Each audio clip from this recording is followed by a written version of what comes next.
So here are the answers to page 49, the independent practice.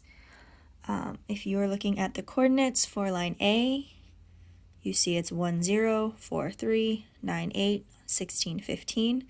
So line A looks like this on the coordinate plane. Points for line B, 5, 0, 8, 3, 14, 9, 20, and 15. And you can see those here for line B. Line A and B have the same slope, so they are parallel. Line A is closer to the y-axis. Notice how line A is here, so it's closer to the y-axis, meaning line B is here, it's farther from the y-axis. And then based on this, line C would start at 7, 0, because we're adding 7 this time. Or sorry, taking away 7. But it would still have the same slope. It would just start at a different point on the x-axis. So sorry, 7, 0. And then page 50, here are the coordinates for the first rule when we're multiplying. 0, 0, 1, 3, 4, 12, 6, 18. So nice steep slope here for line E. Line F, 1/3 of x, 0, 0, 3, 1, 9, 3, 15, 5. So you see it's a very gradual slope because we're dividing. So line E and F are the same because they start at the origin, 0, 0. Line E has that steeper slope, making it different than line F, which has that gradual slope. Okay, and then for part C, if you have a line G where y is 4 times x, that will give you an even steeper slope, so I predicted that it would be somewhere like here. And then line H would have a more gradual slope than line F, because this time you're dividing by 4, or you're taking 1/4 of x. So I predicted it would be somewhere along here. It doesn't have to be exact, you're just making predictions for those ones. So here's the graph, and here are the answers, kind of written out. Sorry if it's small. All right, and then we can go on to lesson 10. So use the coordinate plane below to complete the following tasks. I have already written the lines because it was so difficult for me to use the straight edge and make the lines straight, and it's really important that they look straight for this particular lesson because they need to be parallel to each other. So line P represents the rule that x and y are equal. So when 0 is 0, so when x is 0, y is 0, 1, 2, 3, they're going to have the same coordinates. Line D, so that it's parallel to P and it includes point D. So if you see along here, when you're making your slope, it's going to kind of cut through the middle of these triangles, you're going to make triangles, you're going to cut through these squares all the way to the top, and it's going to be parallel to P. Now, 3 coordinates on line D. So again, this is why it was so important for me to try to make it as straight as possible. Still a little off. But line D is over 2, up 4. So 2, 4 would be one of the coordinates on line D because it's literally point D. If you looked at other ones, let's see, if I went over 1, it's going to go up to 3. So another point would be 1, 3. And then if I want to go higher, say over 4, up, and where that crosses the line is at 6. So 4, 6, those would be 3 coordinate pairs on line D. So what's the rule to describe line D? Well, what's the common practice between all of these numbers? So 2 plus 4, 2 plus 2 is 4, 1 plus 2 is 3, 4 plus 2 is 6. So that works.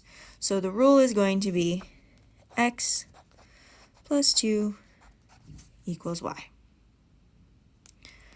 Now we're going to construct line E. I've already done that.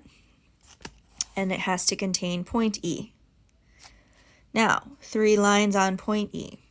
So Again, point E, you see that it cuts through all of these squares nice and evenly, making it parallel to P.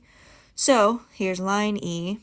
If I go over 4 and up to point E, I see it's over 4 up 3. So 4, 3.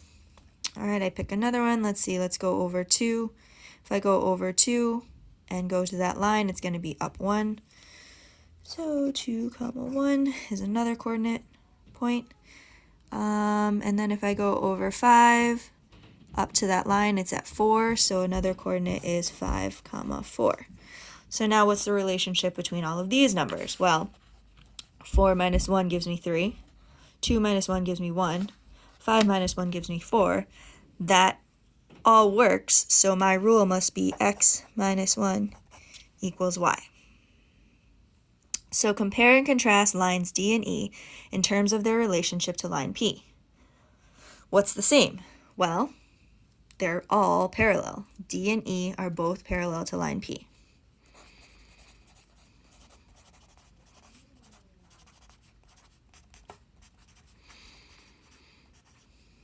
Okay, lines D and E are parallel to line P, so that's what's the same.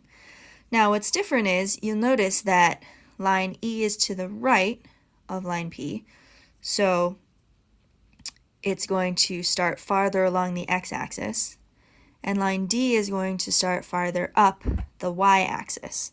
So the placement on the coordinate plane is different. So line D starts higher on the y-axis, okay? And line E starts farther on the x-axis. When you add numbers, it's going to start higher up. When you subtract numbers, it's going to start farther over on the different axis. So write a fourth line that would be parallel and would contain points 3.5, 6. So you can see I put 3.5, 6 up here. So again, if it's going to follow that same line like that, now I have to think, what's the relationship between 3.5 and 6? And remember, we're adding or subtracting. So since it starts farther to the left of P, okay, that means we're going to be adding. So we're definitely going to be adding something.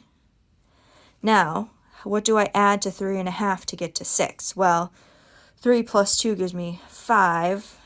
3.5 plus 2 gives me 5.5.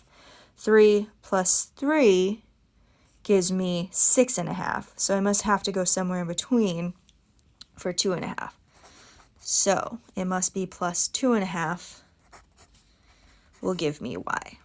So here's our new rule for a different line, but it's still parallel to the other lines. Okay?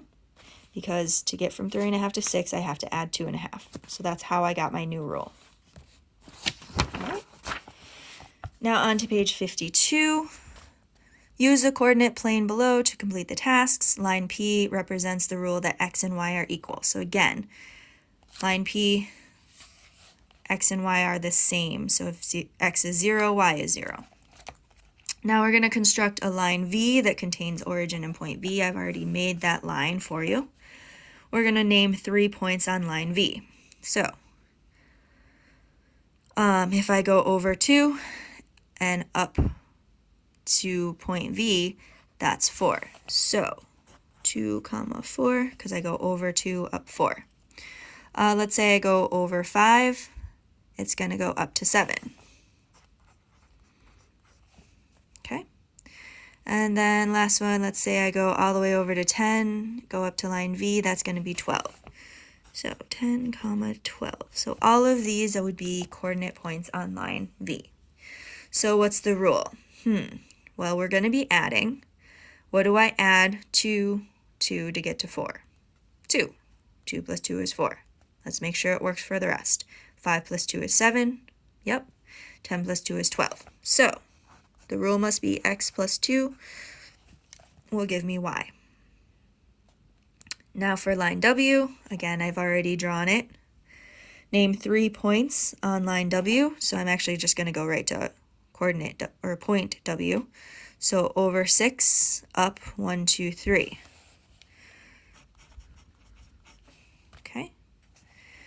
Then if I go over to 7, it's going to bring me up to 5, 6, 7. Oh, sorry, 8. It's going to bring me up to 5.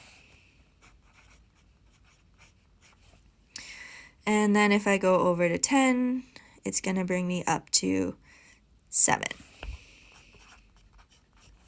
So here are 3 examples of points on line W. Again, you might have something different if you picked a different point. So what's the rule? Well, because it's to the right of line P, we know we're subtracting. What do we subtract? 6 minus 3 gives me 3. 8 minus 3 gives me 5. 10 minus 3 gives me 7. So x minus 3 will give me coordinate y. So compare and contrast lines V and W in terms of their relationship to line P. So V and W are parallel to line P. Okay, and what's different? Line V is closer to y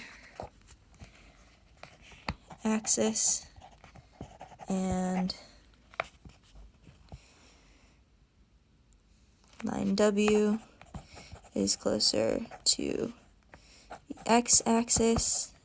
So you can see that line V is to the left of line P, line W is to the right of line P. What patterns do you see in lines generated by multiplication rules? So remember, multiplication rules, you're going to see the slope change.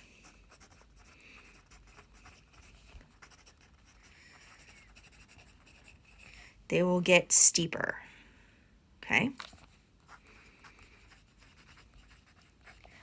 So, circle rules that generate lines that are parallel to each other. So when you're multiplying, the slope changes. So if you want lines to be parallel, you cannot be multiplying, okay? If you want lines to be parallel, you are adding or subtracting. So these two, adding 5 to x or x plus 1/2 would give you lines that are parallel. Multiplying by 2/3 or multiplying by 1.5 will change the slope. So those won't be parallel. For your independent practice, try page 53, okay? And you really don't have to do page 54. It's pretty much the same, so don't worry about that. You can just do 53, woohoo!